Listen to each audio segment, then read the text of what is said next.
Ayan, dyan ako lagi nag-groceries. So, maunlad na ang bayan ng Siniluan. Dabay, dito pala yung lugar na lagi nagkakaroon ng landslide. O yan, o. Okay, simula dun sa taas na yun. Okay, so, kape. J Coffee. Good afternoon mga lods. So, yung ilang araw ka na naghihintay ng magandang panahon para makapag solo ride, pero paulit-ulit na naulan. So ito na yun, hindi natin hintayin yung panahon. So itong naisip kong loop, hindi ko alam kung tawag sa loop nito, pero tayo from here dito sa Siniluan, dadaan tayo ng town proper ng Mabitak, Dambo, and then dito sa may Kabulusan, then saka tayo dadaan dito sa Parking Casa Real, then Pililya, papanik uli ng pabundukan ng Pilya Rizal, then balik ng Mabitak. Pero bago ang lahat mga lods, kailangan mo natin painitin, i-warm up ang ating motor.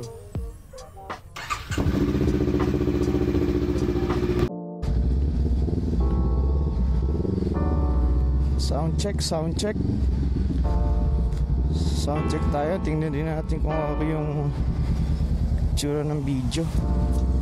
Baka masyado mataas na naman, hindi kita tong motor. Time check 3:11 PM. So ito, makikita nyo, tuyong-tuyo pa ang mga kalsada. Medyo may sikat pa ng araw. So tong loop na to ay inaasahan kong almost 2 hours. Hindi lang tayo magtatagal kung magkakape man. Oops, mausok. So dito tayo ngayon sa town proper ng Siniluan. So yan yung McDo. Katabi lang yan yung mag-best friend, si McDo at si Jollibee. And then ito, kakaliwa tayo. Tutumbukin natin yung Mabitak, Laguna. Okay. So makikita natin dito yung palengke ng Siniluan, Laguna. Yan, dire-diretso na to hanggang Mabitak, Laguna, mga lods. Okay. So once again, itong ating bayan na ito, Siniluan, Laguna, ay, kung di ako nagkakamali, ay considered as first class municipality. So makikita rin natin dito yung Save More ng Siniluan, Laguna. Ayan, dyan ako lagi nag-groceries. Okay, siguro mga magto 2 years pa lang yan.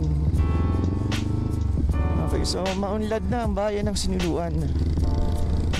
Okay mga lods, so ito na tayo sa Mabitak, Laguna. Isa sa mga landmark na naaalala ng mga tao lagi sa lugar na to ay yung hagdan papanhik ng simbahan. Ako, hindi ko lang tanda kung ilang steps yun eh. Pero tanda ko nung ako'y mga around 6 years old, na-assign yung tatay ko sa lolo ko dito eh. Na-assign sila dito bilang pulis, silang mag-ama. So dito ako naglalaro lang nun. So tigil tayo na konti. Yan. So yan, so ito yung sinasabi ko na hagdan. So from here, instead na kumanan tayo papunta sa junction, papanik agad sa bundok yun ano. So dito lang tayo kakaliba. Dito mag-i-start yung loop natin. So mamaya pag nakiikot na tayo, doon man tayo lalabas sa kabila na yun. Okay. So simulan na natin. So tayo ay titigil sa mga lugar na medyo maganda sa paningin, lalo na yung lawa ng Laguna. Mga lods, kung makikita nyo yung kabundukan na yun so lagi nagkakaroon ng landslide dyan. Mapapansin nyo, wala tayong bag dito, wala si Waze, kasi kabisado naman natin tong ruta na ito. Okay mga lods, andito tayo sa Barangay Matalatala, Mabitak, Laguna. So ito, mabuti takikisama ang panahon.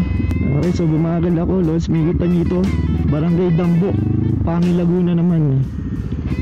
Okay, so sunod-sunod to na bayan ng Pangi, Laguna. Then susunod dito ay Kabulusan, na part naman ng Pakil, Laguna. So makikita nyo mga lods, oh, ito na naman yung mga kalsada na punong-puno ng mga puno. Okay, so okay, by the way, dito pala yung lugar na laging nagkakaroon ng landslide, oh, yan, oh. Okay, simula dun sa taas na yun. So ngayon tinanggal na rin yung mga lupa na nalaglag diyan. Okay, so balik tayo dito sa mga ganitong naglalaki ng mga puno. Sarap ng hangin. So nakikita nyo ngayon dito, kabulusan na to. Okay, so dito. Okay, so isa ring tahimik na barangay ng Paki, Laguna. Oops, dahan-dahan tayo dito, basa. Hindi tayo pwede bumilis. Yung ating lens ng ating camera ay mababasa. Minsan sa lens tumitilabsik yung tubig. So dahan-dahan lang tayo pag ganyang may tubig. Ay, mali pala. Bago pala magkasarial ay asupre muna. Okay, so yun, I stand corrected. Hindi ko rin makabisado itong lugar na ito. Okay, so approaching. So nakalagay na dito. Okay, Banilan, Paki, Laguna. Ako, mali na naman ako. So from Asupre, Banilan. Okay, so talagang di natin kabisado itong mga lugar na ito. Although straight naman itong kalsada na ito, yun nga lang yung boundary. At iba't ibang barangay pa pala ito. Ano sa from Kabulusan, Asupre, Banilan. Talaga tayo nagkakamali mga lods. So bago lang pala nagkabulusan. Ano? So ito talagang sarap ng pag-rides eh. Nalalaman natin yung mga lugar eh. So from Mabitak town proper, dadaan ka ng Matalatala, and then Dambo, and then Supre, Banilan. Saka lang pala magkakabulusan. Okay, so marami tayong natutunan ngayon. So pasensya na mga lods, bali-baligtad yun na ibigay ko sa inyo, ano, na location. Okay, so part na ito ng ating solo motor rides. Okay, so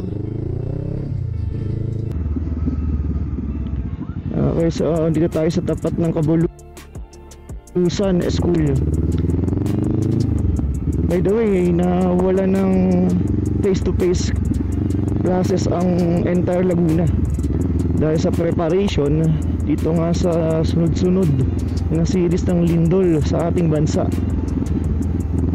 Okay, so dito pa rin tayo sa Kabulusan. So nga palang ginagawa doon, ang laki nun, no? Ito parang SM to. Ano kaya ito mga lods? Laki. Okay, ngayon ko lang nakakita yan ah. Mga lods, may kita nyo dito sa harapan ko. Welcome to Barangay Casarial. Okay, ano, Barangay Casarial. Okay, ang kikit naman ito. Mga kambing kompleto sa pamilya. Okay, so itong arato na nandito, makikita nyo, Barangay Matikiw. Saan lugar na ba tayo? Oh, tingnan nyo, cover ng mga fuel tank, tinitinda. Okay, so makita nyo dito itong waiting shed, oh, Inares. So isang indication na tayo ay nasa teritoryo ng Rizal Province. Okay mga lods, so from here sa ating motor makikita natin yung Laguna de Bay. So kalapit na kalapit lang ng kalsadang ito. Ano, so ang ganda, no? So makikita natin na sa kaliwa natin nandiyan ang Laguna de Bay. Sa kanan naman andyan yung kabundukan ng Pililya. Mamaya dyan sa kabundukan na yan, dyan tayo dadaan pabalik ng Laguna. Uy, ano meron dito? Nagre-repair ng kuryente. Mukhang Meralco ko ito. Kasi itong part na to, hindi na to sakop ng aming electric cooperative na Pleco. Okay mga lods, meron naman ako na-realize. From Cabulusan, Pakil, Laguna, ang una pala nating madadaanan dito na bayan ng Rizal Province ay yung Hala-Hala. Okay, and then saka yung Pililla, Rizal. Okay mga lods, meron magandang spot dito na talagang plano kong tigilan. Yung tinatawag nilang Punta. Hindi ko alam kung barangay yun. Pero sa spot yun na medyo elevated yung kanyang lugar, na may kita mo yung Laguna de Bay. So tigil tayo mamaya doon para magpicture. So ito mga lods, so tayo tumigil dito.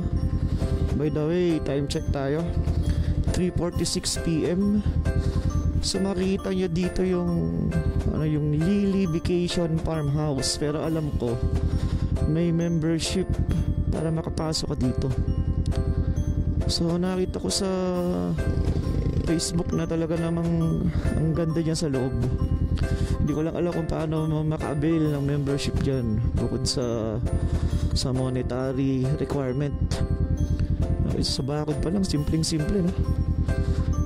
Okay, so dito rin yan sa part yata ng Hala-Hala to. Hindi lang tayo sure mga lods. Okay, so Barangay Palay-Palay. Mga lods, so tumigil din ako dito. Nakita ko tong isang parang private property yata to, pero ang ganda no sa harapan no, Hala-Hala, Palay-Palay. So sarap mag-picnic dyan no. So kung private property man yan, na-appreciate ko tong harapan nila. Okay, so sarap magtayo ng tent dyan, mag-camping, mag-bonfire. Okay, simpleng buhay sa probinsya. Ay, may kalabo pa pala dun oh. Ito sa Hala-Hala, Rizal and Pililla, Rizal, karaniwan na dito yung mga farm. May mga resort din. Okay, so yun yung mga pinagkakakitaan dito. Yun yung nagbibigay ng trabaho sa mga lokal nila dito. Okay mga lods, alam ko ito na yung lugar na tinatawag na Punta. Okay, ito na nga lods oh. Okay, so yan oh, I love Punta. So pasok tayo dyan, pa-picture tayo dito. Okay, saglit lang ha. Okay,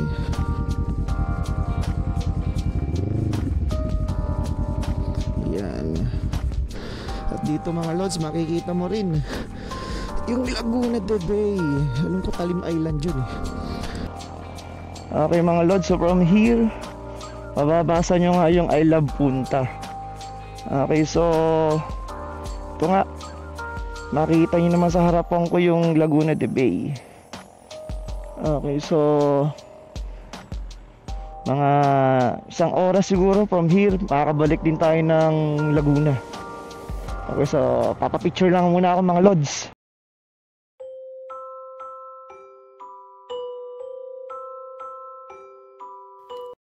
Okay mga lods, so from here dito sa I love Punta na ito, alam ko may isa pa ditong maganda eh, na spot na alam ko camping site dati yun eh, pero sabi naging private property na. So sana okay pa. Sa banda rito lang yun. Dati may mga nagpipiknik pa dito, pinag-overnight, nagdadala ng tent. Ngayon nakalagay oh, MFI property, no trespassing. So maganda sana dyan tumambay. Okay, so wala na. Okay, so mga lods, pag nagra-rides tayo, ang malimit kong gamitin na lagayan ng export na camera ay ito na-extend na ito, saka dito. Bihira ako magamit itong nasa side natin, may kita nyo dito, ayan. At lalo na yung nasa likod natin. So hirap kasi mamonitor pag nasa likod, kinakabahan ako, baka nalalaglag na pala yung camera, hindi ko alam. Aba rin pala nitong Hala-Hala Rizal na ito, halos 20 minutes na ako nagmomotor. Okay, so ano kaya ito? Ito kaya ay Pililla na? Tingnan natin, pero parang hindi pa. Ano meron dito? Mukhang nagpiesta dito. Merong mga banderitas, makukulay na banderitas. Tingnan natin yung mga signage ng mga establishment dito para malaman natin kung anong lugar na ito. Okay, so may 7-Eleven. so ang lugar na to ay progresibo na. Makikita nyo naman. Okay, pero okay, hala-hala pa rin pala ito. Nakalagay doon kanina. So ito ang main proper ng hala-hala. Yung mga nadaanan natin kanina, yung mga liblib na barangay lamang. So okay, so mahabang bayan pala ito. Okay, mapaaralan ito. Hala-hala Elementary School. Time check, 4:13 PM. Makita ninyo yung kabundukan. Okay, nasa pinaka bandang dulo pa niya, doon tayo dadaan mamaya pabalik ng Siniluan, Laguna. So for sure, hanggang dito na lamang yung hala-hala Rizal. Tingnan natin dito sa likod ko. Okay, so ito ay Pililya Rizal na. So makikita nyo dito mga lods, Malaya Elementary School, part ng Pililya Rizal. Okay, Barangay Malaya. Ganda ng bahay na to, no? Meron kang ganyang bahay and then yung paligid mo ay rice field. Okay, so na-appreciate ko ito. Tingnan natin dito sa harapan. Okay, ganda. Dito uli yung Laguna de Bay at yung araw na tila nagpapaalam na. Okay, sunset sa Laguna de Bay. Sana kita dito sa ating camera, no? Okay, so medyo pa-uphill tayo ngayon. So alam ko mas malapit na ito sa lilikuan natin papuntang bundok. Tayo sa checkpoint. Okay, so ito yung papanhikan natin. Sa kanan, pabundok na yan. Pero tayo magagas muna mga lods. Okay, so mapansin natin dito, doon yung galing bundok, yun sa merong windmill. Ito naman yung papunta sa Manila. So gas lang tayo. Okay, so ikita natin sa ating fuel gauge, kakalahati na lang. Ano to? May problema ng lods. Nalaglag yung keychain natin. Patay. May tamang din. Nasa 200 plus din. Ultang parts tong XCS special. Okay, so ang XCS ngayon ay 55 pesos and 9 centavos. So yung ating susian na wala yung keychain. Okay, pwede na yung parts. So from here dito sa Jollibee, papanik na tayo. So doon tayo nang galing kanina. Dito tayo kakaliwa, papanik ng bundok. So nakita nyo yung mga sasakyan na naman na yan. Yan ay papunta naman ng Manila. Mga lods, so very visible na dito yung windmill, oh. Yan yung Pililya windmill, nakikita nyo. Okay. So yan na tingnan. At dito nagsisimula na lumamig yung hangin. So makikita nyo dito, Bella Vita Pililya. Okay, so karoon na ng traffic dito. Okay, double yellow lane. Bakit tayo ma-overtake dyan? Baka makakita natin si kamatayan. Andito tayo sa mga twisties ng kabundukan ng Pililya Rizal. Okay mga lods, so dito hindi tayo pwedeng mag banking at mag racing. Sabi yun ng mga hangin, salitang kanto, banking at racing. So hindi ganun nakadesign yung motor natin dahil yung ating motor ay naka-upright position. So hindi pang racing, hindi pang banking. So nakadesign nga ito sa light off-road at mga long distance rides. So para na rin kasi itong adventure bike eh. So nasubukan na natin yan nung tayo nagbagyo at nag-region ito. So mabilis kaya. Nasubukan natin na hindi siya gano'ng kasakit sa katawan. Pero kung ang gagamitin ninyo ay yung mga mga sports bike na talagang yung kanyang position ay nakasubsob ay mahirap, no? Masakit sa katawan. Maliban na lamang kung naghahanap kayo ng sakit ng katawan, ay ayun, yan ang kunin nyo pang long rides yun. So pero kung marami ka naman pera, hindi kunin mo iba't ibang motor. Ano, meron kang adventure bike, sports bike, scrambler tulad nito, meron kang cruiser. Nandito tayo pa rin sa kabundukan. So ito yung pinutap ng gobyerno dito, pero tataka ako bakit hindi ginagamit. Kasarado. Pwede sanang lugar pwedeng maglagay doon ng mga nagtitinda. Dito naman matatanaw ninyo yung entrance ng Papanhik para mas makakita mo yung mga windmill. So ayan. Okay. So panik pa rin tayo dito sa banda taas na ito. Division na dito, no? So nagbebenta na rin ng mga lupa dito. Altamonte, Pililla, Rizal. So nakita nyo dito yung guardhouse. Kano kaya ang lupa diyan? Santa Lucia Land. So isa sa mga dahilan kaya tayo nagmamotor ng ganito ay para tayo ay chill at ma-relax. Kagandahan naman ng solo ride ay pwede kang tumigil sa mga lugar na namamaganda mo at talagang na-appreciate mo. Hindi siya hassle na meron kang mga kasama na kailangan mong hintayin, kailangan kang hintayin. Okay, tumigil tayo dito mga lods. So from that shot, nakikita ninyo doon sa before dito yung camera shot, dito nakalagay yung ating Insta360 X4. Okay, so dito siya nakamount. Okay, so pinakita ko lang sa inyo, no? So before here naman kanina makita nyo nandito sa likod. So ito yun. Okay, pero sabi ko nga sa inyo mas malimit dito nakamount yung ating X4 na yun. Mas madali siya i-operate at hindi ka kakakabahan na mawala. Okay mga lods, dito sa tuktok ng bundok ng Pililla, Rizal, dito nyo naman makikita yung bilihan ng mga baka. Mga lods, tayo pababa na ng kabundukan at kita na dito ang Laguna. Okay, so talagang magiging maulan sa ating uuwian.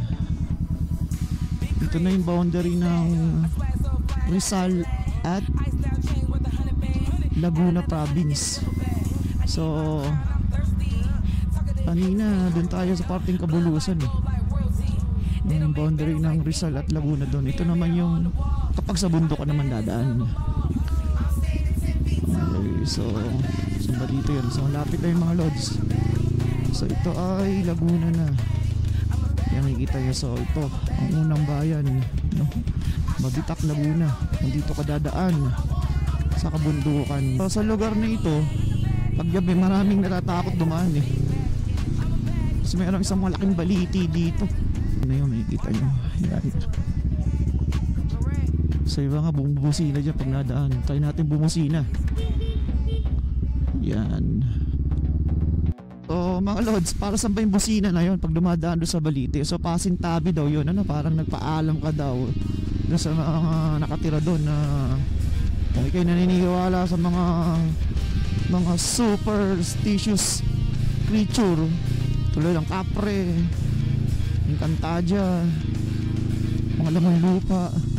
Ayun, papasintabi ka o ikay parang courtesy call na nabusina ka. At sa mga nagtatanong nga pala, kamusta daw yung fuel consumption ng Honda Scrambler? So sa mixed driving style, napapansin ko naglalaro siya ng 25 to 26 kilometers per liter. So from here kita na dito yung J Coffee. Okay, so papahinga lang tayo ng konti dito. Saan diyan na sana dito si J Coffee. Si Jay. Alam ko may lahi rin taga Paite siya eh.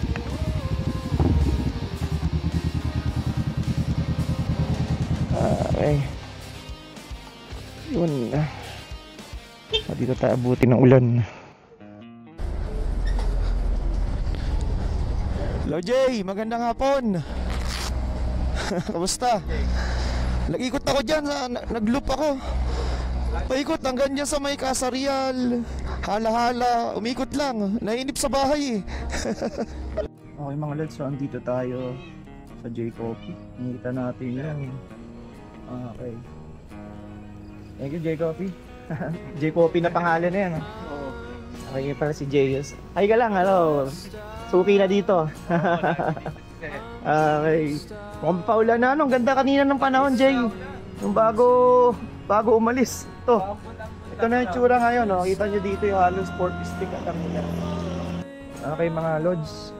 So tayo ay napasarap magkape dito. At napakwento rin sa owner ng kape na to kay Jay. So by the way, bago natin makalimutan, andito yung ating Ching Mounts hand na meron naman padala sa atin noon kay sponsor. So lagi natin sinasama yung sa vlog natin. Okay, so kape J Coffee. So gabi na mga lods. Time check PM sakto, no? 6 sharp. So tayo ay napakwento kay Jay tungkol sa history at yung present time kung ano nangyayari sa ating bansa politically. At yun yung kasalukuyang issue ng ating bansa na corruption. So nakakatuwa yung owner nito dahil sarap kasama sa mga ganitong talakayan. Thank you Jay. Okay, so mga last tayo ay ginabi na. So tayo alis dito ng oras na ngayon 6:08. So J Coffee, nakita nyo dito may Gotong Batangas din, may Pares Original. So medyo madilim na yan, doon yung signage sa J Coffee. Okay, so alis na tayo mga lods. Medyo pa initi lang natin itong motor. Okay. So lumamig na. Mataas ang idle. So dahan-dahan na lang tayo. Nakita nyo mga lods, gabi na. So by the way, ito yung kuha ng Ace Pro tuwing gabi, na inaasahan niyang mas maganda siya, mas mainam gamitin sa mga low light. So mga lods, so itong disgrasya na ito, aksidente na to ay nangyari mag-iisang buwan na eh. Itong nawala ng preno itong truck na ito. Pinitataka ko, hindi pa rin siya inaalis hanggang ngayon. Ayan o, bumunggo dyan sa bahay, iniwan ng driver hanggang sa bumunggo sa bahay na yan. Okay, so nakita ko yun sa Facebook eh. So yung location niya dito, pababa ng Mabitak. Nagtitinda dito sila talaga ito. At nagkataon sa kanila bumunggo yung truck na yun. So nakita niya dito, dami nagtitinda oh. May mga walis, kalan, itak. Okay, so nagtataka ko naman doon sa driver ng truck na yun. Ilang liguan doon yung pwede niyang ibunggo na walang bahay, walang tao. Ewan ko ba, siguro nagpanik na rin yung driver ng truck. Okay, so andito na tayo, pa-straight na tong daan na ito.